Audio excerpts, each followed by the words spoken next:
Alright, I just wanted to make a quick video on this bike, share a couple thoughts. This is the Schwinn GTX 3. This is a men's large size. So I bought this bike. I'm a student. I bought it to commute to campus, a short commute every day. I bought it 1.5 years ago and have used it ever since. So on the positive, the frame on this bike is solid, I would say. I haven't had any cracks that I could see at any of the welds or anything like that. It's a light aluminum frame, so it doesn't rust since it's aluminum, so that's nice. That's about all the positive I can say about this though. In terms of all the other parts that are on it, I've been pretty disappointed. So the biggest issue right off the bat is the bottom bracket down here. That's the part that connects your crank. This is a bearing down here, and it should not move this much. So this started out with just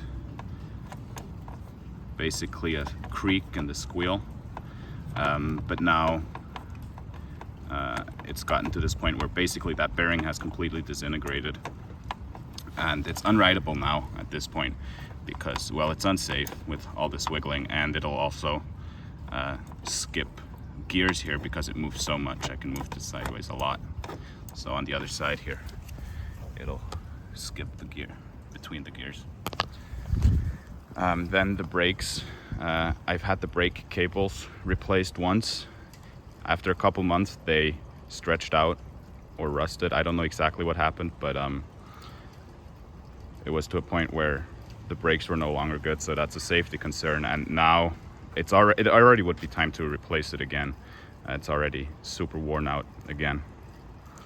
Then the shifting mechanism. So this rear derailleur, it's a Power brand. I don't know that that's a known brand. I think that's just kind of a no-name.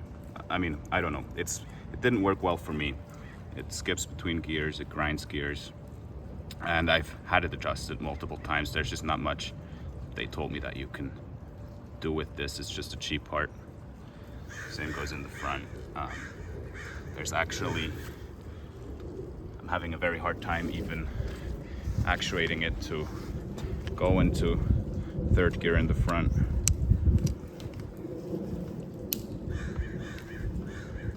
Yeah.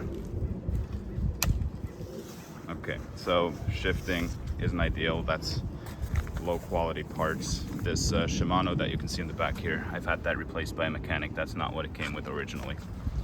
And that was lower quality as well.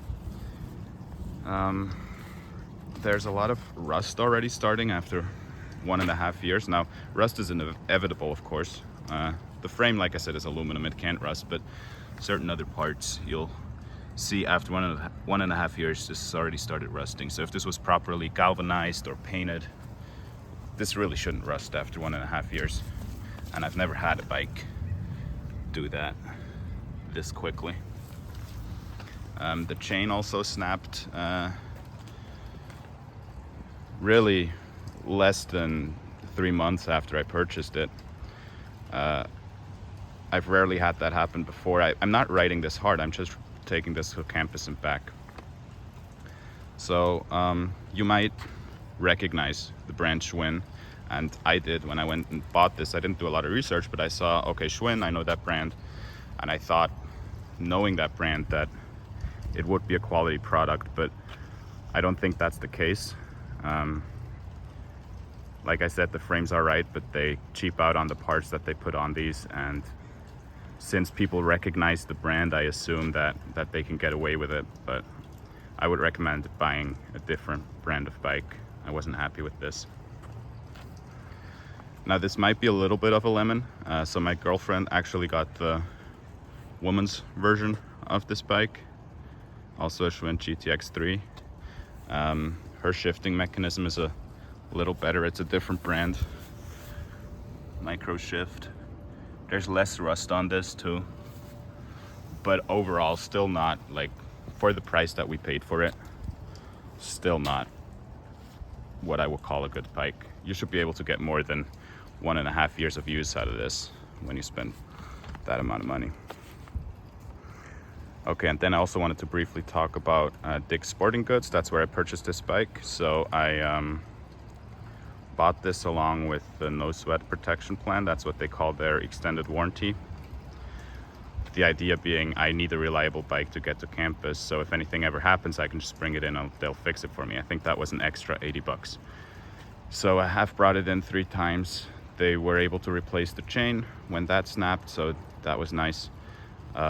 They did replace those brake cables once, but the other issues that I've mentioned, primarily this bottom bracket, they were unable to fix that. And it's not for the employees not trying. They were really friendly. They even cleaned my bike when I brought it in, but I think with these cheap parts, they're just unable to fix it. And yeah, that's a little disappointing. I obviously bought this thinking that, okay, even if it is low quality, I can have it fixed. And I think it is perfectly fine for Dick's Sporting Goods to sell lower quality products at a, maybe cheaper price point. But if you're luring in people with a extended warranty, in my opinion, you better make good on that and actually fix the bike so that people can rely on that. And I talked to them and they weren't able to even meet me halfway and maybe give me a partial refund or find any sort of resolution so that I could just have a working bike. So I would also recommend against buying your bike at that store. I think you could feel better about supporting a local, smaller bike shop. Maybe you'll pay a little extra, but you'll know you'll have somebody who is there to stand behind their product. All right, thanks for watching.